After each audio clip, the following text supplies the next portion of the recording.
Hello everyone, welcome back to my another new vlog.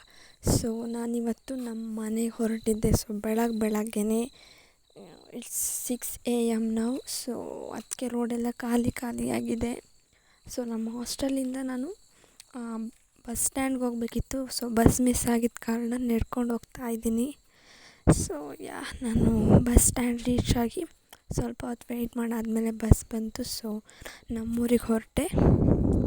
ಬನ್ನಿ ನಾನು ನಮ್ಮೂರನ್ನ ತೋರಿಸ್ತೀನಿ ಗೈಸ್.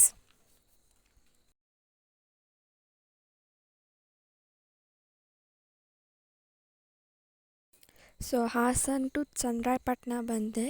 ಸೊ 8:15 ಆಗಿತ್ತು. ಸೊ ಆವಾಗ ಸೂರ್ಯನ ಕಿರಣ ಬೀಳ್ತಾ ಇತ್ತು ನನ್ನ ಮೇಲೆ. ಫ್ರೆಂಡ್ಸ್, ನನಗೆ ಬಸ್ಸಲ್ಲಿ ಒಬ್ಬರು ಅಜ್ಜಿ ಈ ಸೇಬಣ್ಣು ಕೊಟ್ಟರು. ನಮ್ಮೂರಿಗೆ ಬಂದು ರೀಚ್ ಆದೆ. ಈಗ ನಡ್ಕೊಂಡು ಹೋಗ್ತಾ ಇದ್ದೀನಿ.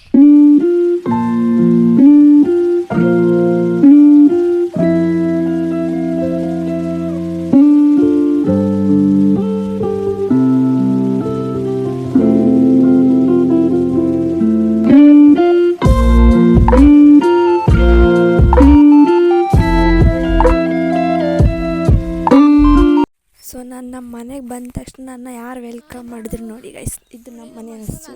ಸೊ ನಾನು ಬಂದ ತಕ್ಷಣ ಬಂದ್ಯಾ ಅಂತ ಕೇಳ್ತಿದ್ದೆ.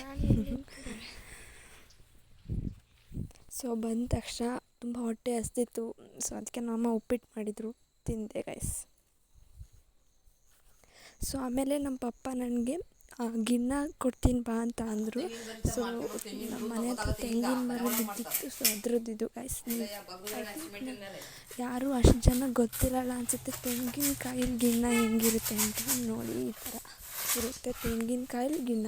ಸ್ವೀಟಾಗಿ ಚೆನ್ನಾಗಿರುತ್ತೆ. ಇದು ಗಿನ್ನ, ಇದು ತಿನ್ನು. ತೆಂಗಿನ ಮರದ್ದು ಮೈಂಡು ಶಾರ್ಪ್ ಆಗುತ್ತೆ. ನೀವು ಒಂದ್ಸಲಿ ಟ್ರೈ ಮಾಡಿ. ಇದನ್ನ ಈ ಥರ ನಮ್ಮ ಪಪ್ಪ ತೆಗೆದುಕೊಡ್ತು. ಸೊ ನೋಡ್ತಾ ಟೈಮು ಕೂಡ ಕಳೀತು. ಸೊ ಸಂಜೆ 4 ಗಂಟೆ ಆಗಿತ್ತು. ಹಂಗೆ ನಮ್ಮ ಮನೆ ಹಿಂದ್ಗಡೆ ತೋಟ ನೋಡ್ಕೊಬರೋಣ ಅಂತ ಬಂದೆ. ಸೊ ನೋಡಿ, ಇದು ನಮ್ಮ ಮನೆ ಹತ್ರ ಬಿಟ್ಟಿರೋ ಹೂವು, ಕನಗ್ಲು ಗಿಡ ಹೂವು ಬಿಟ್ಟಿದೆ. ಹಸು ಏನು ವೀಡಿಯೋ ಮಾಡ್ತಿದ್ದಾಳೆ ಅಂತ ನೋಡ್ತಿದ್ದೆ.